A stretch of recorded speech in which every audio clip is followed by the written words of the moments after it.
Hello दोस्तों, स्वागत है आपका मेरे YouTube चैनल पे। और आज मैं आपको एक अलग चीज़ दिखाने वाला हूँ।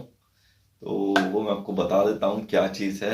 ये एक बांसुरी आप अगर देख रहे हो मेरे हाथ के अंदर, तो आप भी देखोगे कि हाँ ठीक है यार, अचानक से ये बांसुरी कहाँ से ले आया। ठीक है। तो मैं आपको बता दूं कि ये जो बांसुरी मैंने ली थी, वो क्यों ली थी और कब ली थी और क्या रीज़न। क्योंकि ऐसा कुछ नहीं है कि मुझे बहुत अच्छी लगती हो, क्योंकि कृष्ण जी के साथ जुड़ी है और मैं कृष्ण जी को नहीं मानता हूँ। और बाकी हाँ, मैं आपको बता देता हूँ कि ये मैंने बांसुरी क्यों खरीदी थी।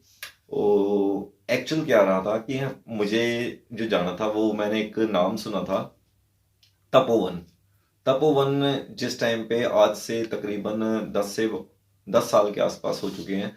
तो तपोवन फर्स्ट टाइम मैंने नाम सुना था, और उस टाइम पे मैं हिंदू धर्म से काफ़ी प्रभावित था और भोलेनाथ से और सब चीज़ों से काफ़ी प्रभावित था। तो यहाँ वहाँ पे मंदिर वगैरह में जाते रहते थे। तो तपोवन का जैसे नाम सुना तो काफ़ी अट्रैक्शन भरा नाम लगा मुझे कि हाँ ठीक है, तपोवन जहाँ पे बाबे जो हैं वो तप करते होंगे।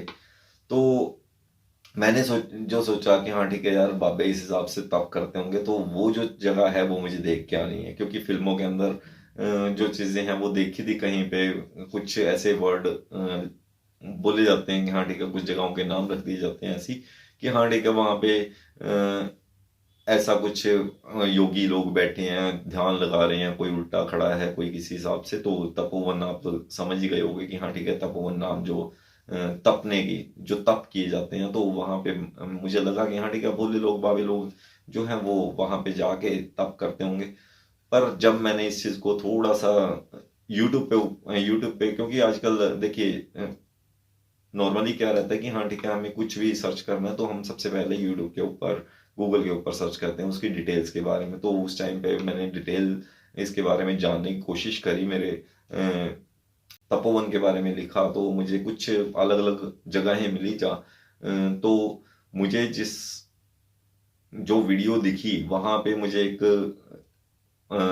एक पर्सन था जो अंग्रेज था, और आई थिंक अंग्रेज था या वट एवर। और उसके अंदर एक वीडियो डल रखी थी जो अंग्रेज बांसुरी बजा रहा था। और वीडियो का आई थिंक नाम होगा सुभाष इन तपोवन, आई थिंक ऐसा कुछ नाम था। तो अभी मुझे नहीं याद है प्रॉपर, और हो सकता है वो वीडियो आज हाइप हो रही हो या शायद आपको नहीं मिली है, या हो सकता है जो मैंने वीडियो देखी, मैं आपको सिर्फ उतना बता रहा हूँ कि हाँ ठीक है, मैंने जो वीडियो देखी तो वहां पे एक अंग्रेज जो है वो गाना नहीं गा रहा था, वो बांसुरी बजा रहा था। तो जैसे मैंने तपोवन का नाम सुना था तो वहां पे जाने की काफी इच्छा थी। उसके बाद जैसे देखा कि हाँ सुभाष भाई बांसुरी बजा रहे हैं वहां पे, तो मैंने भी सोचा कि हाँ ठीक है, अगर वहां पे जाएंगे तो वहां पे जाके बांसुरी मुझे बजानी है।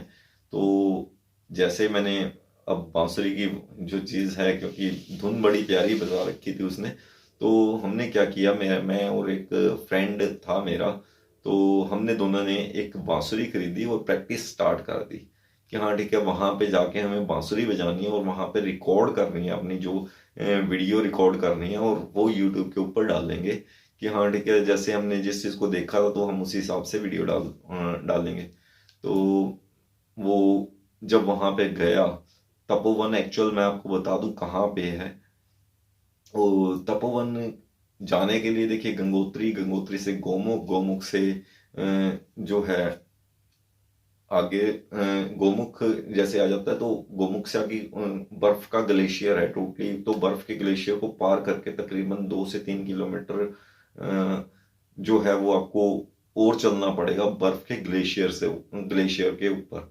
तो वहां पे जाके एंड पॉइंट आ जाता है कि हाँ ठीक है, वहां पे उसके बाद जो है वो ग्लेशियर्स ही आ जाते हैं टोटली बर्फ के, और उसके दूसरी तरफ हाँ दुनियादारी। ऐसा नहीं है कि हाँ ठीक है टोटली बर्फ ही है, खत्म हो जाता है सब कुछ। क्योंकि एक पहाड़ है, पहाड़ पूरा बर्फ का है, तो नेक्स्ट आप जब जाएंगे तो वहां पे फिर से हरियाली आ जाती है।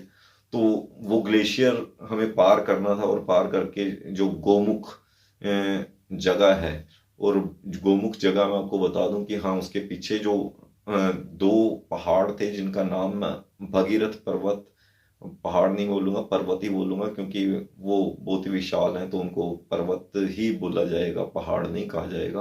पहाड़ छोटे मोटे जो वो रहते हैं उनको पहाड़ बोला जाता है। पर्वत तो भगीरथ पर्वत वहां पे भगीरथ 1 और भगीरथ 2 दो हाइट्स थी, दो अलग अलग हाइट्स थी। यहाँ पे भगीरथ 1 है और नेक्स्ट आप नेक्स्ट पहाड़ी पे जाएंगे तो भगीरथ 2 आ जाती है। पहाड़ी मतलब पर्वत। तो उसके ऊपर ट्रैकर्स जाते हैं और वहां पे तिरंगा लगा के आते हैं। तो हमारे साथ में भी कुछ ऐसे लोग रहे जो ट्रैकर्स थे, तो हमारी दोस्ती हो गई कुछ ट्रैकर्स के साथ में। तो उनके साथ में हम उनकी इच्छाएं जानने, उनके बारे में डिस्कस किया कि हाँ ठीक है वो क्यों आए हैं यहाँ पे, क्या एक्चुअल उन्होंने मैं अगर अपनी बात करूं तो हमारा जो मेन मकसद था कि हाँ ठीक है हमें तपोवन पहुंचना है। और दूसरी बात है गंगा से जो रिलेटेड है, तो वहां पे जय गंगे के नारे लगते हैं और जय भोलेनाथ के, क्योंकि धार्मिक जहाँ पे आ गया तो धीरे धीरे वो कहीं ना कहीं धर्म से जुड़ जाएगा। पर मैंने वहां पे जो जब ट्रैकर्स को देखता हूँ तो वो क्या है, वो अपने साथ में रम लेके निकले हैं, ब्रांडी लेके निकले हैं, ताकि क्योंकि उनका जो है जो उन्होंने ट्रैक जो उनका है ग्लेशियर से होके निकलना और पर्वत के ऊपर जाके झंडा लगा के आना, भारत का झंडा। और उनके मैंने न्यूज न्यूज के अंदर मैंने देखा भी, उनके जो फोटोज देखी मैंने कि हाँ भाई ठीक है काफी क्योंकि लोग ट्रैकर्स जाते हैं और वहां पे तिरंगा लगा के अपनी वीडियोस डालते हैं, अपनी फोटोज डालते हैं ऑनलाइन। और उनकी जो फोटोज थी वो न्यूज़पेपर के अंदर कहीं पे मैंने क्योंकि फ्रेंड बन गए थे तो उन्होंने शेयर की थी, तो वो वीडियो भी मैंने देखी। पर हाँ मेन अभी हमने बांसुरी पे आ जाते हैं। तो बांसुरी मैंने उस टाइम पे खरीद ली थी और प्रैक्टिस करी हमने, तकरीबन 6 महीने के आसपास प्रैक्टिस करी। और उसके बाद क्योंकि इतने लंबे सफर पे जाना थोड़ा सा वो रहता है कि हाँ ठीक है आपको मेंटली प्रिपेयर होना पड़ेगा, आपको फिजिकली प्रिपेयर होना पड़ेगा, आपको फाइनेंशियली प्रिपेयर होना पड़ेगा। तो उस पे देखिए यात्रा पे अगर जाते हैं तो खर्चा भी होता है। तो मेंटली फिजिकली और उन सब चीज़ों के लिए प्रिपेयर होके फर्स्ट यात्रा थी मेरी जो गंगोत्री गोमुख की जो यात्रा थी। अदरवाइज नज़दीक की जो है वो उससे पहले जो है वैष्णो देवी, या अगर बात करते हैं जो मणिकरण साहब, तो वहाँ पे गए हैं। वहाँ पे इतना कुछ वो नहीं है, इतनी मेहनत नहीं रहती है, नॉर्मली दुनिया जा रही है। बट हाँ अगर उनकी बात करें, अगर 4 धाम की बात करें, तो वहाँ पे कुछ कुछ एक लोग जा पाते हैं क्योंकि काफ़ी दूर हो जाता है। यहाँ से तकरीबन मेरे घर से अगर पड़ जाता है तो 600-700 किलोमीटर के आसपास पड़ जाता है। तो वहाँ तक जाना था हमें, तो उस चीज़ के लिए बांसुरी सीखी और वहाँ पे जाके रिकॉर्डिंग करी। और उसके बाद ये जो बांसुरी है वो अभी पड़ी है मेरे पास, बट इसकी जो वॉइस है काफ़ी चेंज हो रखी है। अभी ना कुछ गड़बड़ हो गई है, मैंने इसको टेप लगा के कुछ मॉडिफिकेशन करने की कोशिश करी, बट उसके बाद उसके जो साउंड्स हैं तो थोड़े डिफरेंट हो गए। और मैंने ऐसा नहीं कि बांसुरी सीखी, बट एक हाँ छोटी सी धुन सीखी थी वहां पे जो जाके मैंने रिकॉर्ड करनी थी। और उसके बाद मेरी संतुष्टि मिली, तो मुझे लगा कि हाँ ठीक है मैंने कुछ अचीव किया है। और तपोवन में, हाँ तपोवन की मैं आपको बात बता दूं कि तपोवन जब हम पहुंचे तो वहां पे सिर्फ 4 बाबे जो थे वो मौनी बाबे, मौनी मतलब मौन जो धारण करके बैठते हैं, तो वो मौनी बाबे थे। वो कोई 10 साल से निकला है, कोई 20 साल से निकला है, कोई अपना घर बार त्याग के। तो उनसे मेरा उस टाइम पे थोड़ा बाबागिरी के अंदर थोड़ा ध्यान ज्यादा था, तो उनसे बातचीत करते रहते थे तो पता चलता। तो 3 बाबों की गुफाओं के अंदर हम जाके आए।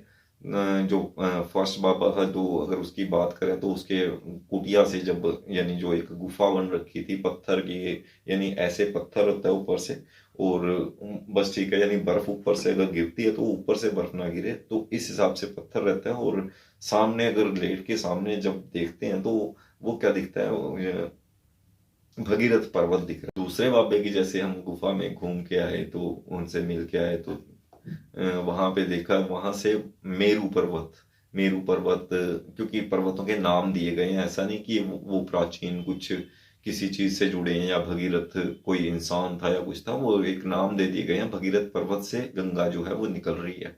तो ज्यादा गहराई में धार्मिक में गहराई में नहीं जाना चाहता, क्योंकि मैं धार्मिक चीजों को, ये सिर्फ काल्पनिक बातें हैं तो इन चीजों को नहीं मानता हूँ। हाँ मेरू पर्वत जो दिख रहा था प्रॉपर, और एक शिवलिंग पर्वत, शिवलिंग पर्वत काफी यानी शेप में इस हिसाब से ना तो काफी तीखा टाइप का था, और ऐसा नहीं कि शिवलिंग जैसा है, बट हाँ वो शिवलिंग पर्वत उनकी गोद के अंदर हम बैठे हुए थे, तो तीसरे बाबे की जो गुफा से दिख रहा था वो शिवलिंग पर्वत दिख रहा था।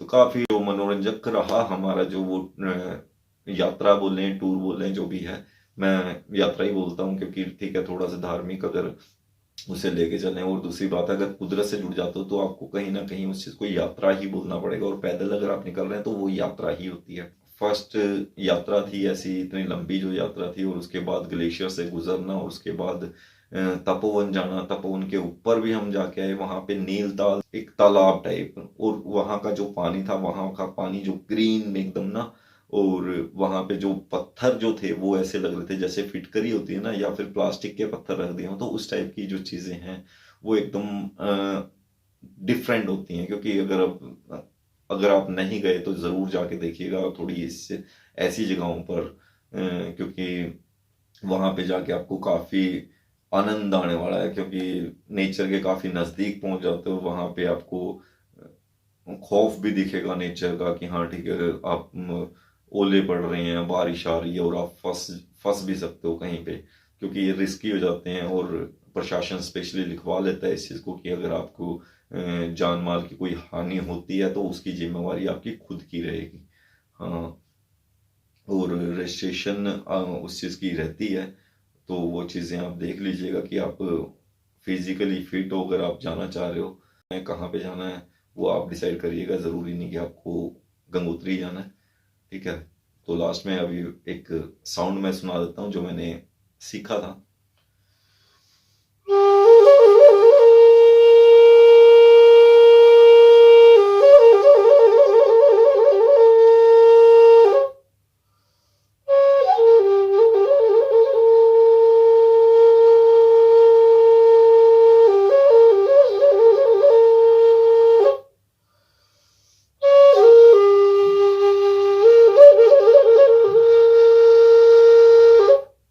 तो वो मैंने सीखा था, अच्छा लगा मुझे, और वहाँ पे जाके बजाया।